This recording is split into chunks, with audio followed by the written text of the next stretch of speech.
à la tête du ministère en charge du numérique en 2024, nous avions fait un constat, comme ça a été fait dans l'ensemble des secteurs d'activité dans notre pays, euh, que sur le secteur des communications, également le secteur postal, euh, il y avait une évolution des redevances qui était restée dans les années 60, je dirais, qui n'ont pas connu une évolution et qui avait permis à des entreprises qui opèrent dans notre pays de gagner énormément d'argent sans que euh, l'évolution de cette redevance ne puisse suivre.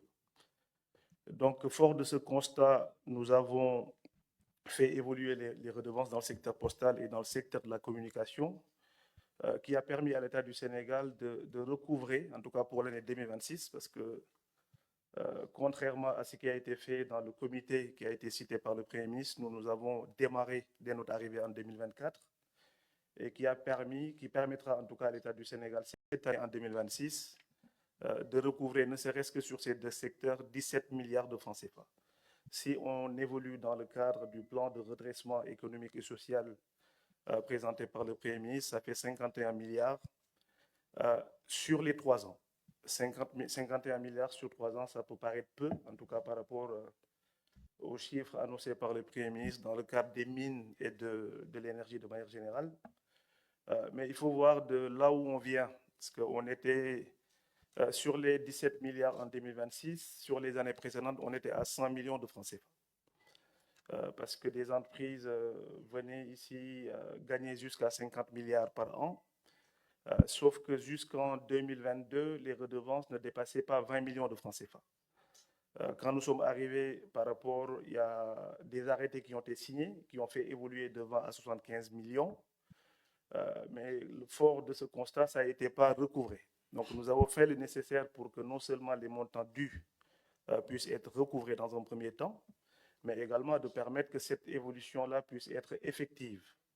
Et comme le Premier ministre l'a dit, et ça, c'est quelque chose qu'il ne cesse en tout cas de nous dire, c'est pas recouvrer ces montants-là pour les garder au trésor public. C'est des projets parfois structurants qui aujourd'hui, en tout cas, ont un fort impact économique et social. Pour le cas d'espèces, nous avons estimé, en tout cas, faire ruisseler ces 17 milliards à travers des fonds qui vont permettre, par exemple, les journalistes, le secteur de la communication qui est en difficulté depuis quelques années, nous le savons, de permettre non seulement de mettre un fonds d'amorçage qui va permettre à ces entreprises en tout cas, même si ça sert de fonds de garantie, d'avoir en tout cas un matelas assez confortable pour pouvoir les accompagner. Et cet accompagnement-là, avec un impact sur la société, parce que nous savons tous, la plupart des contenus que nous consommons ici au Sénégal, pour la plupart, viennent d'autres pays, des contenus que nous ne maîtrisons pas. Donc l'idée, c'était de mettre en place ce fonds qui va permettre aujourd'hui de permettre à ceux qui évoluent dans le secteur de l'audiovisuel de faire des contenus en rapport avec nos valeurs socio-culturelles. Ça, c'est hyper important. Et ça va permettre demain de reprendre, en tout cas sur les aspects communicationnels, avec l'avènement des réseaux sociaux, sur cet aspect-là, de pouvoir aujourd'hui permettre aux entreprises sénégalaises, le secteur privé sénégalais qui évolue dans le secteur de la communication et le secteur postal, de bénéficier de fonds qui vont permettre demain de produire des contenus sénégalais et des contenus en tout cas en rapport avec nos valeurs. Et ça, c'est important. Mais également, un autre aspect par rapport également aux redevances liées aux fréquences. Nous avons également vu, en tout cas, des fréquences de pays étrangers également qui ne payent pas.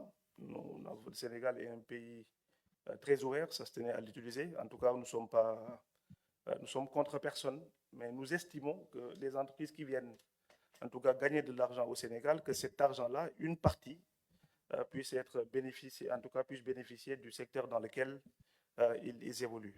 Et ce qui a permis, au-delà même de la redevance audiovisuelle, mais également dans le secteur postal, où nous avons des entreprises qui se font, en tout cas sur les chiffres déclarés, chiffre d'affaires de 50 milliards par an.